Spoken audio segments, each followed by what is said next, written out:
एक कहानी अनिका एक पहेली मैं आपको सुना रहा हूँ। कभी कभी जीवन में कुछ ऐसा घटित होता है जिसका पूर्वानुमान नहीं लगाया जा सकता। मैं हॉस्पिटल अपने एक परिचित को देखने गया था। परिचित को देखने के बाद मैं थोड़ी देर के लिए रिसेप्शन के सामने एक कुर्सी पर बैठ गया। तभी मुझे डॉक्टर से बात करती एक लड़की दिखाई दी जो बेहद सिंपल थी। उसने किसी भी तरह का मेकअप नहीं कर रखा था, पर उसके चेहरे पर बहुत ज़बरदस्त नूर था। मैं उसे देखता ही रह गया। मेरी निगाहें उसके चेहरे से हट नहीं रही थी। मुझे लग रहा था भगवान ने इसे फुर्सत में बनाया है। मेरे पास कुछ अन्य लोग भी बैठे हुए थे, जिनमें से अधिकांश उसे ही निहार रहे थे। वह भी कभी कभी हमारी ओर देख रही थी। अचानक वह हम लोग की ओर बढ़ने लगी। मैं थोड़ा घबरा गया। उसने पास आकर कहा, सॉरी मिस्टर, आपका ब्लड ग्रुप क्या है? क्या आप मुझे बताएंगे? पहले तो मुझे लगा कि किसी और से पूछ रही है, पर दोबारा जब उसने कहा, मैं आप ही से पूछ रही हूँ मिस्टर, मैंने थोड़ा छकपका कर हकलाते हुए खड़े होकर कहा, जी जी, मेरा ब्लड ग्रुप ओ पॉजिटिव है। वह बोली, क्या आप एक जान बचाना चाहेंगे? यहाँ एक एक्सीडेंट केस आया है, उसे खून की बेहद आवश्यकता है। आपका एक बोतल खून उसकी जान बचा सकता है। हमें ओ पॉजिटिव खून ही चाहिए। मैंने तुरंत निश्चय किया कि इस लड़की की हेल्प करनी चाहिए। मैंने कहा, ठीक है, मैं ब्लड देने को तैयार हूँ। वह मुझे डॉक्टर के पास ले आई और बोली, डॉक्टर साहब, ये सज्जन ब्लड देने को तैयार हैं, आप इनका ब्लड ले लीजिए। डॉक्टर ने कहा, ठीक है अनिका, अगर अब भगवान ने चाहा तो तुम्हारी पेशेंट की जान बच सकती है। मैंने मन ही मन सोचा, अच्छा तो इस सुंदर लड़की का नाम अनिका है। खून देने के बाद मैंने बाहर निकलकर अनिका को बहुत तलाश किया, पर वह कहीं नहीं मिली। मैं वापस घर आ गया, लेकिन अनिका की याद, उसका चेहरा मेरे जहन में इतना समा गया था कि मैं उसे भूल नहीं पा रहा था। मैंने सोचा, यह क्या है? यह उसके प्रति प्यार है या आकर्षण है? बाजार में, सड़कों पर जब कभी भी इधर उधर देखता, सड़कों पर उसको ही तलाश करता। मित्र लोग भी चुटकी लेने लगे। हमारे कहने पर तो साले एक गिलास पानी भी नहीं देगा, और उसके कहने पर 1.5 लीटर खून देकर चला आया।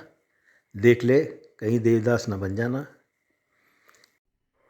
इस घटना के 1 महीने बाद मैं राजधानी एक्सप्रेस से मुंबई जा रहा था। दिन भर का थका होने के कारण रात 10 बजे के लगभग अपनी सीट पर चादर बिछाकर कंबल तानकर सो गया। लगभग 11 बजे किसी ने मुझे आवाज़ देकर उठाया।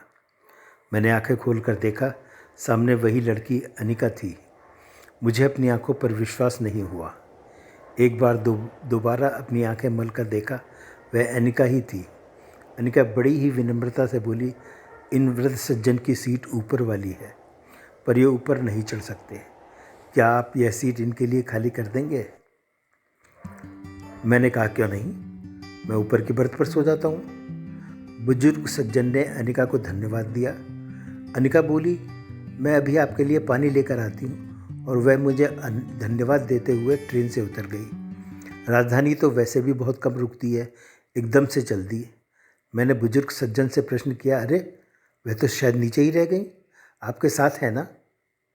बुजुर्ग सज्जन ने बताया, नहीं, वह तो स्टेशन पर ही मुझे मिली थी। मेरी परेशानी और उम्र देखकर मेरी मदद करने चल पड़ी। ऐसे भले बच्चे तो लाखों में एक ही होते हैं, भगवान उसे खूब सुख दे। राजधानी एक लिंक ट्रेन है, इसलिए मैंने उसे सभी बोगियों में अच्छे से तलाश किया, पर वह कहीं नहीं मिली। थक हार कर मैं अपनी सीट पर आकर सो गया, पर ठीक से नींद नहीं आई। रात भर उसी के बारे में सोचता रहा। वह एक हवा के झोंके की तरह 2 बार मेरे जीवन में आ चुकी थी, पर नाम के सिवा मुझे इसके विषय में कुछ पता नहीं था। फिर उसे ढूंढने का सिलसिला कई महीनों तक चलता रहा, पर वह कहीं दिखाई नहीं दी। अनिका मेरे लिए एक पहेली बन गई थी। मेरे मन में उसके लिए प्यार और आकर्षण बढ़ता ही जा रहा था। इतवार का दिन था। अक्टूबर का महीना था। मौसम बहुत खुशगवार था। मैंने पिकनिक पर जाने का मन बनाया और पास के एक पिकनिक स्पॉट पर नदी में स्विमिंग करने अपने साथ थोड़ा खाने पीने का सामान लेकर चल दिया। उस दिन मैंने खूब स्विमिंग की और काफ़ी थकने के बाद अपनी चादर रेत पर बिछाकर लेट गया। रोशनी से बचने के लिए रुमाल अपनी आंखों पर डाल लिया। मुझे अचानक एक महिला का चिर परिचित स्वर सुनाई दिया, उस बच्चे को बचाइए, वह डूब जाएगा। आंखों से रुमाल हटाया तो सामने अनिका खड़ी थी। मैंने देखा नदी में एक बच्चा छटपटा रहा है। बिना वक्त गंवाए मैं तेज़ी से नदी में कूद गया और सफल प्रयास करके उस बच्चे को बचा लिया। किनारे पर उसके अपने व्यग्रता से नदी की ओर देख रहे थे। एक महिला बुरी तरह से रो रही थी। शायद वह इसकी माँ होगी, लेकिन इस भीड़ में इस बार भी मुझे कहीं अनिका दिखाई नहीं दी। बच्चे को उसकी माँ के हवाले कर मैंने चारों ओर देखा, लेकिन इस बार ऐसा नहीं हुआ। अनिका मेरे सामान के पास खड़ी थी, लेकिन वह मुझे ऐसे देख रही थी जैसे जानती ही ना हो। मेरे पास आने पर अनिका बोली, आपका बहुत बहुत धन्यवाद, आपने बच्चे की जान बचा ली। मैंने थोड़ा गर्व से कहा, अरे नहीं, यह तो मेरा फ़र्ज़ था। वैसे क्या हम पहले मिले हैं? मेरे स्वर में थोड़ी कटुता थी। अनिका ने थोड़ा मुस्कुराते हुए कहा, मैं समझ रही हूँ आप क्या कहना चाहते हैं।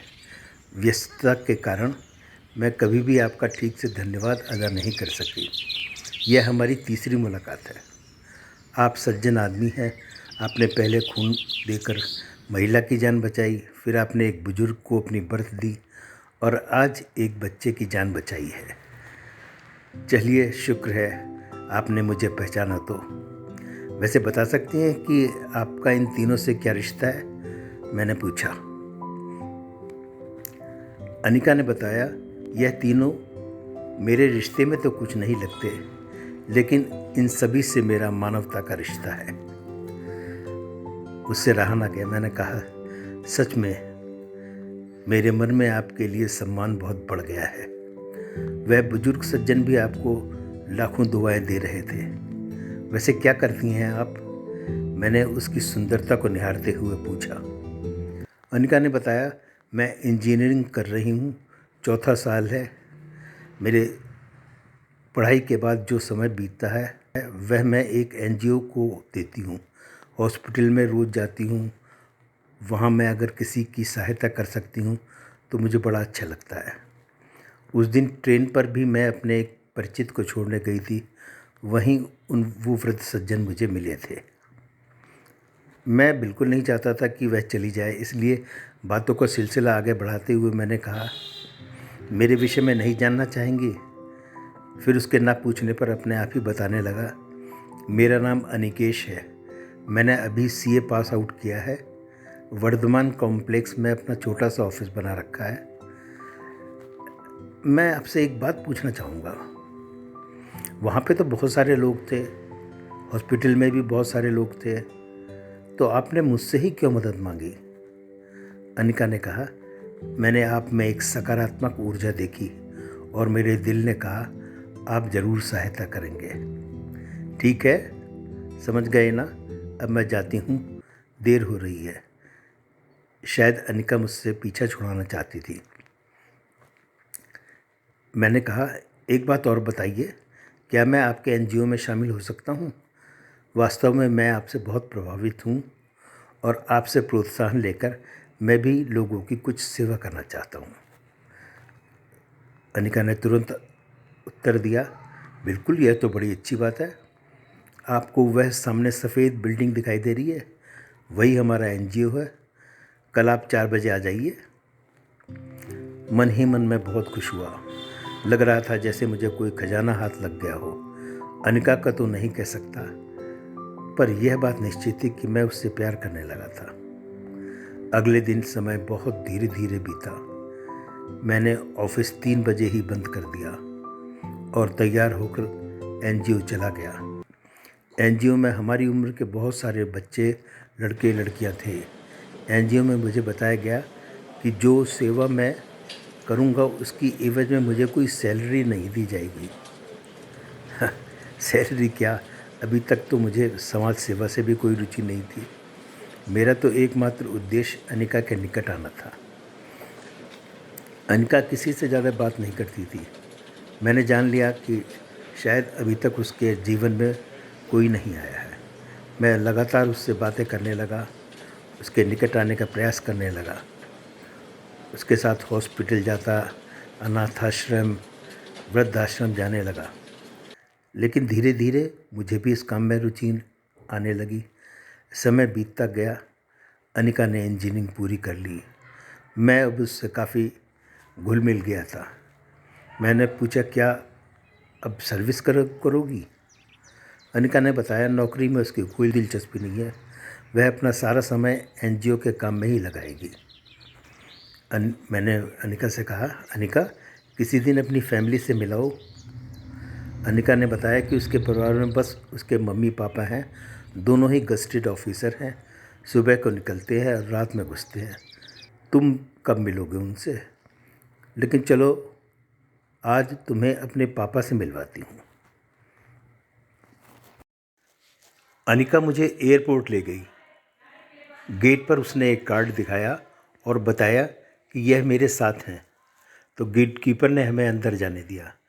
हम अंदर घूम ही रहे थे कि अचानक हमने देखा एक कस्टम अधिकारी एक विदेशी महिला को ब्लैकमेल कर रहा था। वह विदेशी महिला से कह रहा था, या तो मुझे 1 लाख रुपए दो, नहीं तो मैं तुम्हें अरेस्ट कर लूँगा। विदेशी महिला काफ़ी मिन्नतें कर रही थी, पर वह अधिकारी नहीं मान रहा था। अनिका ने यह देखकर मुझसे कहा, तुम अपने मोबाइल पर इनका वीडियो बना लो और कॉफ़ी शॉप पर आ जाओ, मैं तुम्हें वहीं मिलूँगी। मैंने कहा, तुम कहो तो मैं इन्हें पुलिस से पकड़वा दूँ? अनिका ने कहा, नहीं बाबा, जितना कहा है उतना ही करो। थोड़ी देर बाद मैं कॉफ़ी शॉप पर पहुंचा और अनिका को बताया मैं वीडियो बना ही रहा था कि तभी पुलिस आ गई और कस्टम अधिकारी को पकड़ कर ले गई। अनिका के मुंह से निकला, सत्यानाश, अब जल्दी एनजीओ चलो और तुरंत वीडियो डिलीट कर दो। क्या कह रही हो उनका? वीडियो तो पुलिस अधिकारी ने अपने मोबाइल में ट्रांसफ़र कर लिया। हम तो यहाँ तुम्हारे पापा से मिलने आए थे, मैं समझ ही नहीं पा रहा कि क्या हुआ है। अनिका ने थोड़ा झुंझलाते हुए कहा, अरे बुद्धू, वही तो थे मेरे पापा जिनको तुमने अरेस्ट करा दिया। मन ही मन मैंने सोचा, ये तो बहुत बड़ी गलती हो गई। मैंने तो अपने पैर पे ही कुल्हाड़ी मार ली।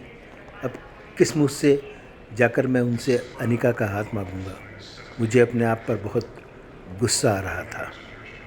अगले दिन मेरे पूछने पर अनिका ने बताया कि मेरे मम्मा आईएएस ऑफिसर है और हम लोग कल ही पापा को घर ले आए थे।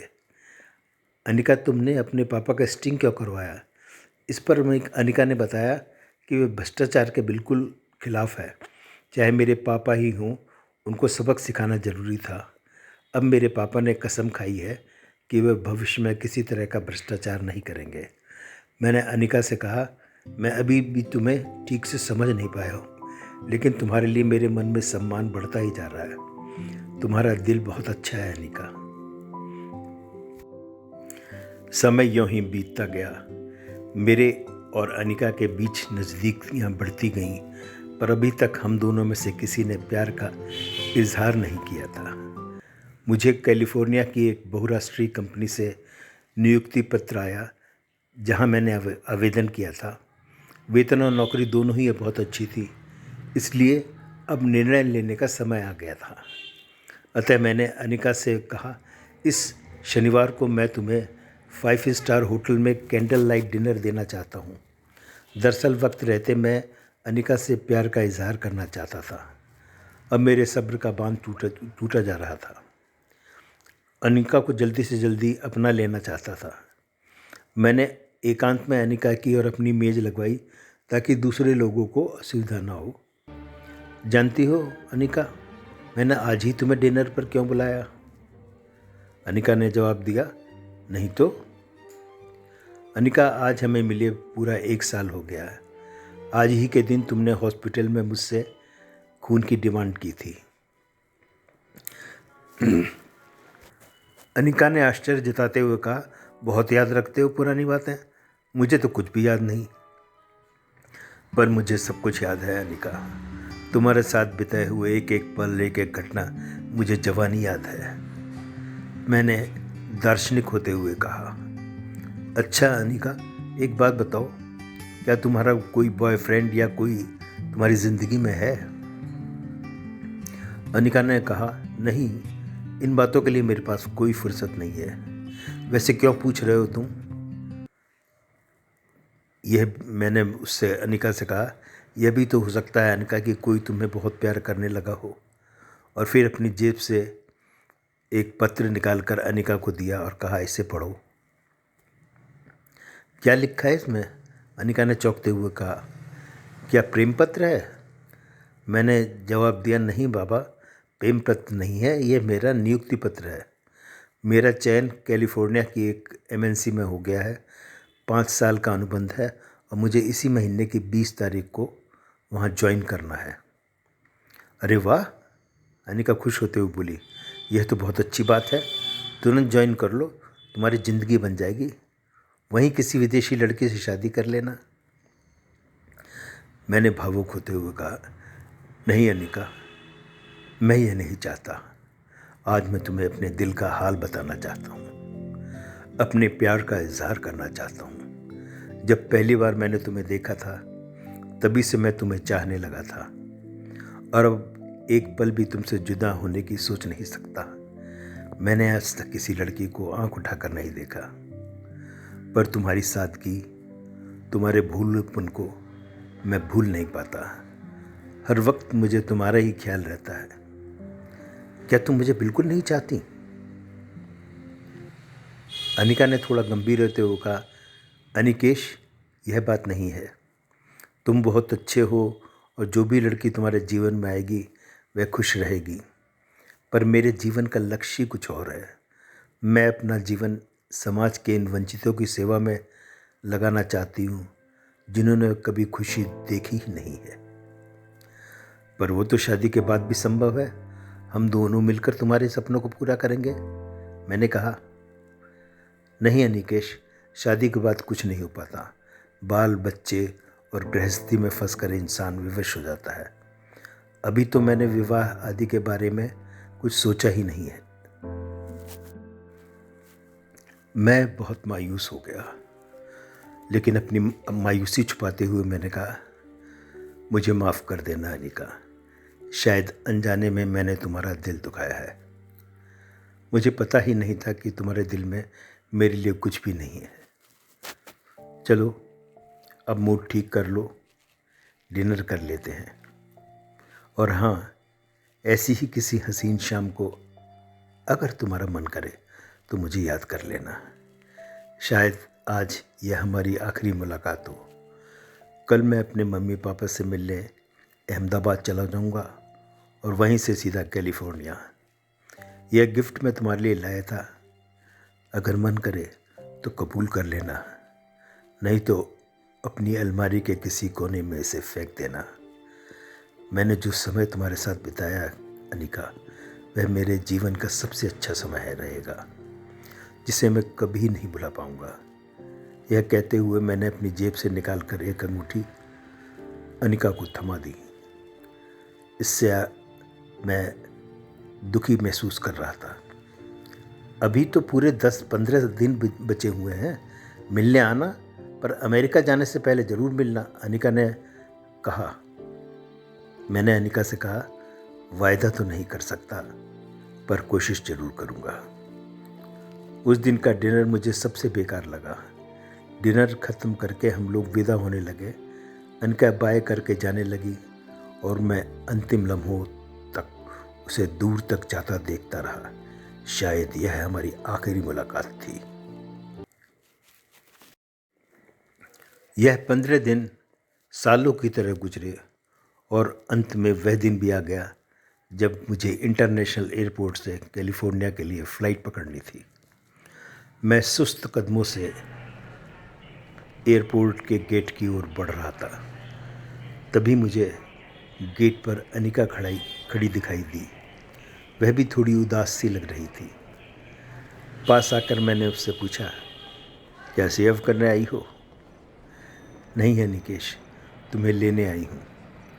उसकी आंखें भर आई थीं और सर कांप रहे थे।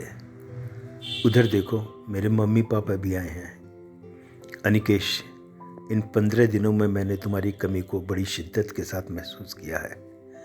मैंने यह भी महसूस किया कि मैं तुम्हें बहुत चाहती हूँ। तुम्हारे बिना नहीं रह पाऊँगी। यह देखो, मैंने तुम्हारी दी हुई अंगूठी भी अपनी उंगली में पहन ली है। मैं भी तुम्हें अंगूठी पहनाना चाहती हूँ अनिकेश। अनिका ने अपने हाथ में ली हुई अंगूठी दिखाई। मैंने न जाने कितने फ़ोन किए, पर हर बार तुम्हारा मोबाइल स्विच ऑफ आया। अनिका ने उदास स्वर में कहा। मुझे लगा जैसे मैं निर्जन में खड़ा हूँ और कोई मध्यम स्वर में शहनाई बजा रहा है। दिल किया कि दौड़कर अपने प्यार को गले से लगा लूँ, लेकिन उसके मम्मी पापा को देखकर ठिठक गया। पर अनिका नहीं रुकी और दौड़ के आकर मेरे गले से लग गई। दिल ने किया समय यहीं थम जाए। जो खुशी में महसूस कर रहा था उसे जाने नहीं देना चाहता था। मैंने कहा, अनिका, मैं तुमसे बेइंतहा मोहब्बत करता हूँ। तुम ही मेरा पहला और अंतिम प्यार हो। मेरी आंखें नम थीं और गला भराया था। मुझसे आगे कुछ भी नहीं कहा जा रहा था। मैंने अनिका के मम्मी पापा से आशीर्वाद लिया। पापा बोले, तुमने हमारा बहुत बड़ा सिरदर्द दूर कर दिया मिस्टर। यह लड़की तो किसी भी तरह से शादी के लिए तैयार नहीं हो रही थी। अब इससे पहले कि इसका मन बदले, मैं तुम्हारे मम्मी पापा से मिलकर तुम लोगों को विवाह के सूत्र में बंधवा देता हूँ। पर एक बात है, भविष्य में मेरा स्टिंग मत करना। इस बात पर सभी हंसने लगे।